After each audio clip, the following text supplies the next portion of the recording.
Hello friends, नमस्कार। आशा करते हैं आप लोग अच्छे होंगे। और इस वीडियो में हम बायोलॉजी के सेल्स चैप्टर के बारे में बात कर रहे हैं। इसके पिछले वीडियो में हमने सेल्स के बारे में चर्चा की है, जिसमें हमने सेल्स की खोज किसने की, डेड सेल की खोज किसने की, लिविंग सेल्स की खोज किसने की, तथा सेल्स के टाइप कितने हैं, टाइप ऑफ सेल कितने हैं, इसके बारे में हमने चर्चा की है। और उसके विभिन्न अंगों के बारे में हम इस समय अध्ययन कर रहे हैं। और ऑर्गेनेल्स के बारे में हमने अध्ययन किया इसके थर्ड वीडियो में सेल वाल के। और सेल वाल सबसे आउटर लेयर होती है किसी भी प्लांट में। और इस वीडियो में हम सेल मेम्ब्रेन की बात करेंगे। सेल मेम्ब्रेन को हम हिंदी में कोशिका झिल्ली कहते हैं। कोशिका झिल्ली को प्लाज्मा मेम्ब्रेन भी कहते हैं और सेल मेम्ब्रेन भी कहते हैं। तो इस तरह से हम कोशिका के अंदर सेल वाल, सेल मेम्ब्रेन, सभी ऑर्गेनेल्स को, इन सभी अंगों को हम एक एक करके पढ़ेंगे। और आज की वीडियो में हम सेल मेम्ब्रेन की बारे में बात कर रहे हैं। और सेल सिद्धांत के बारे में भी हमने चर्चा कर ली है। और सेल्स चैप्टर एक बायोलॉजी का इम्पॉर्टेंट चैप्टर है, जो कक्षा 9 में भी NCERT में दिया हुआ है और विभिन्न परीक्षाओं में भी इससे प्रश्न बनते रहते हैं। तो सेल वाल जो था उसमें कठोरता थी, रिजिडिटी थी, लेकिन जो सेल मेम्ब्रेन होता है ये फ्लेक्सिबल होता है, इसमें लचीलापन होता है और सेल को एक निश्चित आकार देता है। कौन? Cell membrane. सेल मेम्ब्रेन को यदि हम समझें तो बैलून के आकृति जैसा इसका भी आकृति होती है, बैलून जैसा इसमें फ्लेक्सिबिलिटी होती है।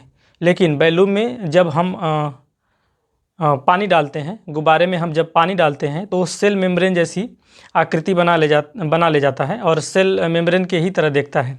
जैसे गुब्बारे में यदि हम पानी डाल दें तो जिस दिशा में उसको हम करना चाहें या किसी अलग शेप में भी डालना चाहें तो उसमें हो जाता है। मतलब पानी अगर गुब्बारे के अंदर डाल दें तो ठीक सेल मेम्ब्रेन की तरह कार्य करने लगता है, उसमें लचीलापन आ जाता है। झिल्ली का मतलब ही एक तरह से, झिल्ली मतलब प्लास्टिक आप देखे होंगे, उस तरह से अगर एक प्लास्टिक में पानी डाल दें या गुब्बारे में पानी डाल दें तो उसमें फ्लेक्सिबिलिटी होगी और जिस तरह हम उसको करना चाहें एक निश्चित शेप उसका दे सकते हैं।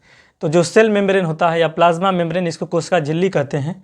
तो ये कैसा होता है? थिन होता है, मतलब पतला होता है और इलास्टिक होता है। इलास्टिक मतलब फ्लेक्सिबिलिटी होती है।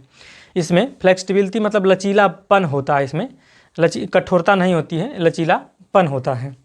और लिविंग एक कैसी होती है? सेल मेम्ब्रेन कैसी होती है? तो लिविंग होती है, ये जीवित होती है। आउटर मोस्ट कवरिंग, और सेल के सबसे बाहर की तरफ ये होता है और उस सेल को कवर किए हुए रहता है, उसको एक आवरण देता है सेल को। कौन सा इसका अंग? सेल मेम्ब्रेन, कोशिका झिल्ली एक निश्चित एक आवरण देता है, एक कवरिंग देता है। Holds the content of the cell, holds the content of the cell मतलब होल्ड्स करके रखता है। जो कंटेंट होते हैं सेल के अंदर, जो कंटेंट होते हैं उसको होल्ड करके रखता है। उसके अंदर ही सारे कंटेंट रहते हैं, उसके जो अंग होते हैं, अंदर वाले जो हिस्से होते हैं उसको पकड़ के रखता है। जैसे गुब्बारे को हम यदि फोड़ दें तो उसमें से सारा पानी निकल जाता है, उसी तरह से सेल मेम्ब्रेन को ही यदि काट दिया जाए, ऊपरी वाला उसकी परत को काट दिया जाए तो सारे जो अंदर के कंटेंट होते हैं वो बाहर चले जाते हैं। इस तरह से क्या करता है? उसको होल्ड करके रखता है, पकड़ के रखता है सेल मेम्ब्रेन। जो अंदर के अंग हैं जैसे न्यूक्लियस है, लाइसोसोम, माइक्रोकांडिया, गोल्जी बॉडी, ये जितने भी इसके अंदर हैं उसको होल्ड करके रखता है, इसको पकड़ के रखता है अंदर की तरफ। कौन? Cell membrane. तो कंटेंट को होल्ड करता है। Provide define shape, provide define shape, जो सेल मेम्ब्रेन होता है वो सेल को एक आकार प्रोवाइड करता है, एक निश्चित आकार प्रदान करता है। जैसे पानी को गुब्बारे में डाल दें तो एक निश्चित आकार उसका बन जाता है। तो उसी तरह सेल मेम्ब्रेन भी क्या करता है? एक कोशिका को, सेल को एक निश्चित आकार देता है। आगे है कि moment some material because it is selective permeable. Selective permeable इसका मतलब ये एक इम्पॉर्टेंट शब्द है कि सेलेक्टिव प्रिएम्बल क्या होता है। तो सेलेक्टिव प्रिएम्बल का मतलब ये होता है कि कोशिका झिल्ली जो होती है, सेल मेम्ब्रेन जो होता है, कुछ निश्चित पदार्थों को ही अंदर की तरफ आने देता है ये नहीं कि सारे पदार्थ अंदर आ जाएंगे। कुछ निश्चित पदार्थ को अंदर आने देता है तथा कुछ निश्चित पदार्थ को ही बाहर जाने देता है। इस तरह से ये क्या होता है, सेलेक्टिव प्रीएम्बल। सेलेक्टिव मतलब कुछ निश्चित पदार्थ ही इसके अंदर आ सकते हैं और कुछ निश्चित पदार्थ ही इसके बाहर जा सकते हैं। यानी सारे पदार्थ कोशिका के अंदर जाने लगे तो कोशिका को डैमेज कर सकते हैं, कोशिका को खराब कर सकते हैं। इस तरह से सेल मेम्ब्रेन जो होती है कुछ सेलेक्टिव मटेरियल को ही अंदर की तरफ जाने देती है और कुछ को बाहर आने देती है। तो इस तरह से इसका ये भी काम होता है, सेलेक्टिव प्रीएम्बल भी होता है। कंपोज्ड ऑफ ऑर्गेनिक मॉलिक्यूल्स, ये किससे किससे कंपोज होता है, मतलब सेल मेम्ब्रेन जो किससे किससे बना होता है, तो लिपिड्स का बना होता है और प्रोटीन का। ये कंपोज्ड ऑफ ऑर्गेनिक मॉलिक्यूल्स, ये लिपिड से बना होता है और प्रोटीन से बना होता है। आगे है flexibility enable the cell of engulf.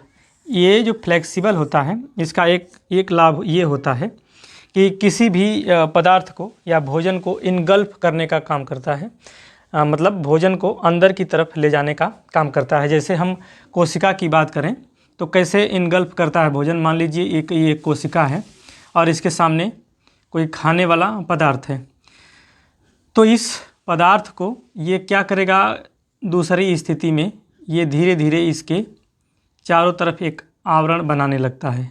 इस तरह से धीरे धीरे एक आवरण बनाने लगता है और लास्ट में इस पदार्थ को अपने अंदर की तरफ ले लेता है, मतलब ये बीच में चला आता है। इस तरह से इसको अंदर कर लेता है, इनगल्फ कर लेता है। तो सेल मेम्ब्रेन क्या होता है, इनगल्फ करने में भी सहायता करता है।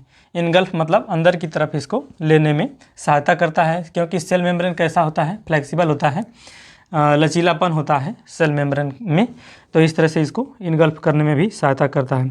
और इनगल्फ क्या करता है, फूड या other material from external environment, जो भी बाहरी पर्यावरण से उसको फूड मिलते हैं या जो बाहरी पर्यावरण से उसको पदार्थ मिलते हैं, वो सारे पदार्थों को वो इनगल्फ करने में सहायता करता है। कौन, सेल मेम्ब्रेन। तो इस तरह से आज की वीडियो में हम सेल मेम्ब्रेन के बारे में जाने। मुख्य रूप से अगर जाने तो सेल मेम्ब्रेन क्या है, ये एक तरह से किसी भी कोशिका को एक निश्चित आकार देता है और इसमें क्या होती है, फ्लेक्सिबिलिटी होती है, इसमें लचीलापन होता है और ये भोजन को खाने में भी, इनगल्फ करने में भी सहायता करता है या किसी इन्वायरमेंट के किसी पदार्थ को अंदर लेने में भी सहायता करता है। तो इस तरह से हमने आज की वीडियो में देखा सेल मेम्ब्रेन। और सेल मेम्ब्रेन का अन्य नाम क्या है, प्लाज्मा मेम्ब्रेन, और हिंदी में इसको कोशिका झिल्ली कहते हैं। और ये सबसे बाहरी आवरण होता है। इसके अगले वीडियो में हम सेल के किसी दूसरे ऑर्गेनेलिज के बारे में बात करेंगे, कोशिका के किसी दूसरे अंग के बारे में बात करेंगे। तब तक के लिए अगर हमारी वीडियो आपको अच्छी लगती है तो वीडियो को लाइक कीजिए तथा चैनल को सब्सक्राइब कीजिए। तब तक के लिए नमस्कार।